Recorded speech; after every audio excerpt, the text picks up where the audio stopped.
Hello बच्चों, आप सभी लोग स्वस्थ हैं, अच्छे हैं, बहुत अच्छी बात है। चलिए ठीक है, आज हम कक्षा 12 के लिए एक नया चैप्टर लेकर के आए, उस चैप्टर नंबर 3, और चैप्टर का नाम क्या है? इलेक्ट्रोकेमिस्ट्री या वैद्युत रसायन। इसके पहले हमने चैप्टर 1 और चैप्टर 2 को बहुत ही अच्छे ढंग से ओवर किया, पूरा कर लिया है, और मैंने वहां पर रिलेटेड कुछ न्यूमेरिकल्स भी करवाए हैं। ठीक, अब आप लोगों की ये रिस्पॉन्सिबिलिटी बनती है कि चैप्टर 1 और चैप्टर 2 को अच्छे से एकदम स्टडी कर लीजिए। क्यों? क्योंकि आपको शायद पता नहीं होगा कि चैप्टर 1 सॉलिड स्टेट से 5 नंबर का आता है बोर्ड में, और जबकि विलियन से कितने नंबर का आता है? 3 नंबर या 4 नंबर का आता है। ठीक है, तो आपके 7 नंबर, लगभग 7 या 8 नंबर के मैंने सिलेबस को ओवर कर दिया है। ठीक है, तो अब आप लोग उसको क्या करेंगे? अच्छे से उसको रिवाइज कीजिए, उसके बाद सारे न्यूमेरिकल्स को कर डालिए। ठीक है, सारे न्यूमेरिकल्स को तभी कर पाएंगे जब आपके पास बुक होगी। तो आप लोग, जिन बच्चों के पास बुक नहीं है, वो जल्दी से जल्दी बुक को परचेज करें और पूरी लगन से, मेहनत से लग जाए। ठीक है, चलिए मैं आज स्टार्ट कर रहा हूं चैप्टर नंबर 3। तो चैप्टर नंबर 3 क्या है? वैद्युत रसायन। वैद्युत रसायन है क्या, पता है आपको? वैद्युत रसायन रसायन विज्ञान की ऐसी शाखा है जहां पर विद्युत ऊर्जा और रासायनिक ऊर्जा के मध्य संबंध को स्टडी किया जाता है। ठीक है, रसायन विज्ञान की वह शाखा जिसके अंतर्गत वैद्युत ऊर्जा और रासायनिक ऊर्जा के मध्य संबंध को स्टडी किया जाता है, वैद्युत रसायन कहलाता है। ठीक है, अब हम लोग भी क्या करेंगे? विद्युत ऊर्जा और रासायनिक ऊर्जा के मध्य जो भी होगा रिलेशन, उसको हम लोग स्टडी करेंगे। तो आज मैं सबसे पहले आप लोगों को एक बात बताना चाहूंगा। आप लोग वैद्युत अपघट्य को जानते हैं? इलेक्ट्रोलाइट, वैद्युत अपघट्य को जानते हैं? इसको हिंदी में बोलते हैं वैद्युत अपघट्य। पता है? कुछ बच्चों को मालूम है, कुछ बच्चों को नहीं मालूम है, तो आज मैं कंफर्म कर देता हूं। ठीक है, वैद्युत अपघट्य है क्या? जब किसी तत्व, जब किसी पदार्थ की रॉड को, ठीक, जब किसी पदार्थ की रॉड को उसी पदार्थ के लवण के जली विलयन में डुबाया जाता है, तो इस पूरे के पूरे सिस्टम को वैद्युत अपघट्य या इलेक्ट्रोलाइट कहते हैं। ठीक है, मैं यहाँ पर एक कॉपर की रॉड ले रहा हूँ। किसकी रॉड ले रहा हूँ? कॉपर की रॉड को ले रहा हूँ, और उसको मैं कॉपर सल्फेट के विलयन में क्या कर रहा हूँ? डुबा रहा हूँ। किसके विलयन में? कॉपर सल्फेट के विलयन में। अब आप ये बताइए, कॉपर की रॉड है, और ये जो विलयन है किसका है? कॉपर के ही लवण का जली विलयन है। ठीक है, तो इस पूरे के पूरे सिस्टम को क्या कहा जाएगा? वैद्युत अपघट्य। ये बात क्लियर हो गई? सारे बच्चों को क्लियर हो गई? अच्छी बात है, ये जानना बहुत जरूरी है। क्यों? क्योंकि जब तक आपको इलेक्ट्रोलाइट नहीं पता चलेगा, तब तक आप लोग इलेक्ट्रोलिसिस कैसे कर पाएंगे, है ना? तो इसीलिए ये जानना जरूरी हो गया था। तो मैंने बताया कि जब किसी पदार्थ की रॉड को उसी के लवण के जली विलयन में डुबाया जाता है, तो उस पूरे के पूरे सिस्टम को क्या कहते हैं? इलेक्ट्रोलाइट। ओके, अब हम लोग बात करेंगे इलेक्ट्रोलिसिस की। इलेक्ट्रोलिसिस, आप लोगों को मैं एक एडवाइस देना चाहूंगा कि आप लोग ज्यादा से ज्यादा इंग्लिश वर्ड पे फोकस करें, इंग्लिश वर्ड पर फोकस करें। वैद्युत अपघटन कहने का मतलब मेरा बेटा सिर्फ और सिर्फ ये है, मैं आपको अंग्रेज नहीं बना रहा हूं। मेरा कहने का मतलब ये है कि जब आप लोग हायर क्लास स्टडी के लिए जाएंगे, तो वहां पर आपको ये वैद्युत अपघटन नहीं देखने को मिलेगा, वहां पर सीधे इलेक्ट्रोलिसिस ही मिलेगा।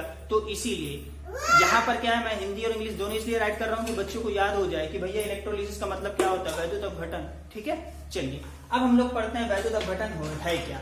अपघटन का मतलब क्या होता है? टूटना। अपघटन का मतलब क्या होता है? टूटना। अब ठीक है, अब आप ये बताइए, जब वैद्युत अपघट्य के जली विलयन, जली विलयन क्या है? कॉपर सल्फेट ही तो है। क्या है? Copper sulphate. अच्छा चलो कोई दूसरा एक बना लेते हैं, और आसान हो जाएगा तुमको मैं समझाने के लिए, और थोड़ा इजी वे पे ले रहा हूं। ठीक है, यहां पर मैंने क्या किया? सोडियम की रॉड है, और किसके विलयन में भर दिया? NaCl के विलयन में। क्लियर होगा? ठीक है, तो ये पूरा का पूरा सिस्टम क्या कहलाएगा? वैद्युत अपघट्य। ठीक है, अब यहां पर बात आती है इलेक्ट्रोलिसिस की। इलेक्ट्रोलिसिस का मतलब क्या होता है? जब किसी वैद्युत अपघट्य पदार्थ के जली विलयन को यदि हम धारा प्रवाहित कराएंगे, तो क्या होता है?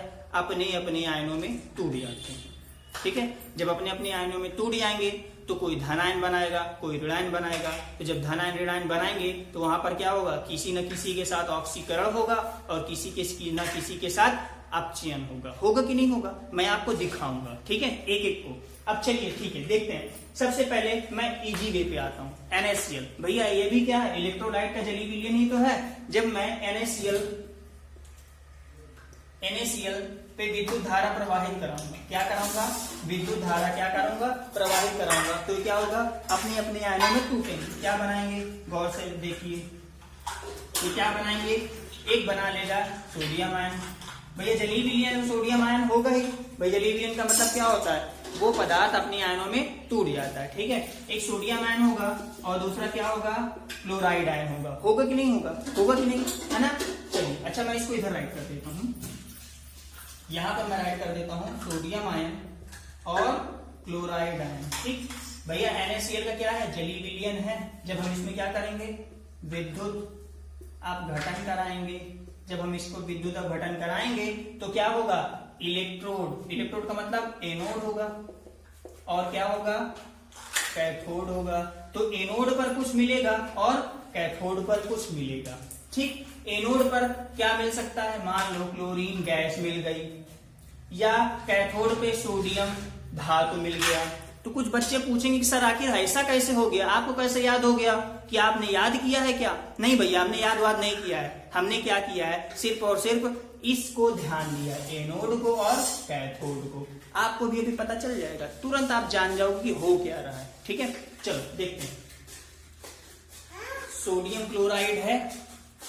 क्लोराइड है, ये आयनों में टूटा, एक बना दिया सोडियम आयन और दूसरा बना दिया क्लोराइड आयन। ठीक है, अब मैं आपको एक चीज बता दूं, ये जो एनोड होता है, एनोड पर मैं यहाँ पर ऊपर राइट कर रहा हूं, एनोड पर सदैव क्या होता है, ऑक्सीकरण। एनोड पर सदैव क्या होता है, ऑक्सीकरण, जबकि कैथोड पर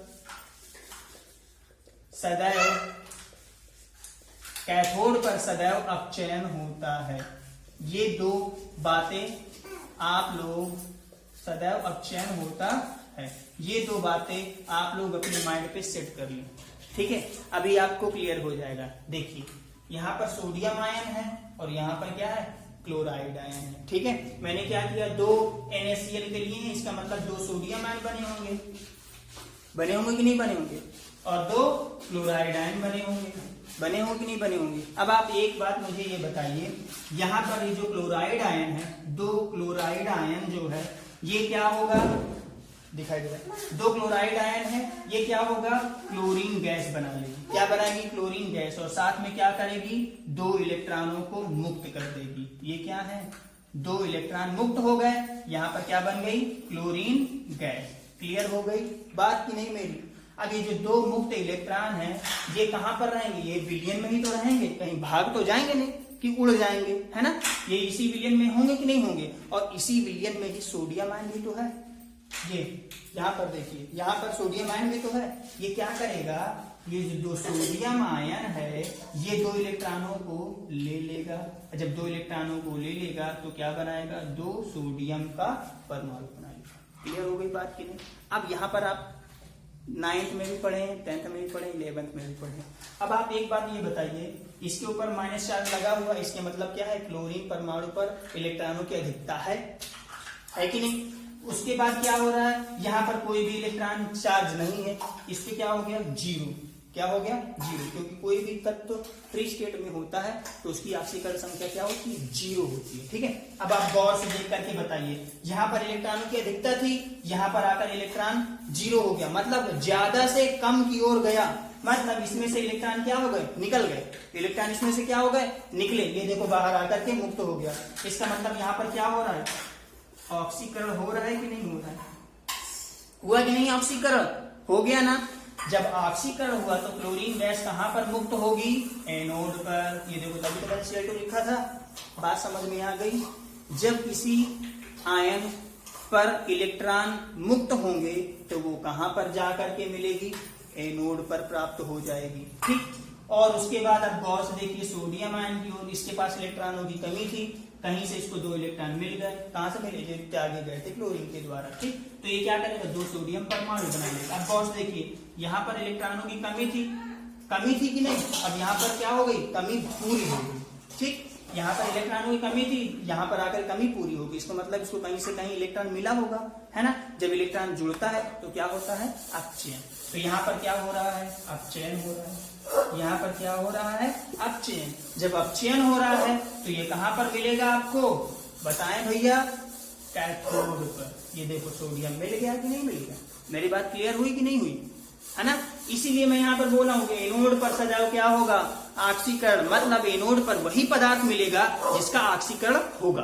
क्लियर हो, एनोड पर वही पदार्थ मिलेगा जिसका ऑक्सीकरण हुआ होगा, और कैथोड पर वही पदार्थ मिलेगा जिसका अपचयन हुआ होगा। समझ में आई मेरी बात की नहीं, आ गई बात समझ में। एनोड पर भाई, एनोड का मतलब समझते हैं, 2 रॉड होती हैं भैया। विद्युत धारा जब आप प्रवाहित कराओगे तो एक पॉजिटिव होगा, एक नेगेटिव होगा, होगा नहीं होगा, ठीक है।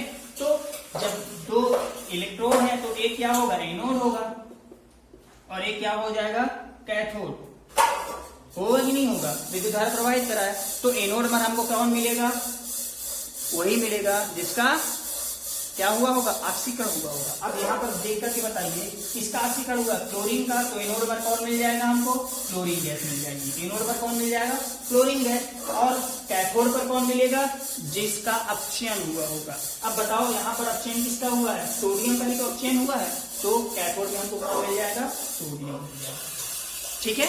ये चैप्टर में आपको हमेशा एनोड और कैथोड मिलेगा, आपको ये बताना होगा किसका अपचयन हुआ और किसका ऑक्सीकरण हुआ, तभी आपको पता चलेगा कि एनोड में क्या मिला और कैथोड में क्या मिला। ये बहुत ही मजेदार चैप्टर है, मुझे उम्मीद है कि इसको पढ़ते पढ़ते आपको बहुत मजा आएगा, ठीक है।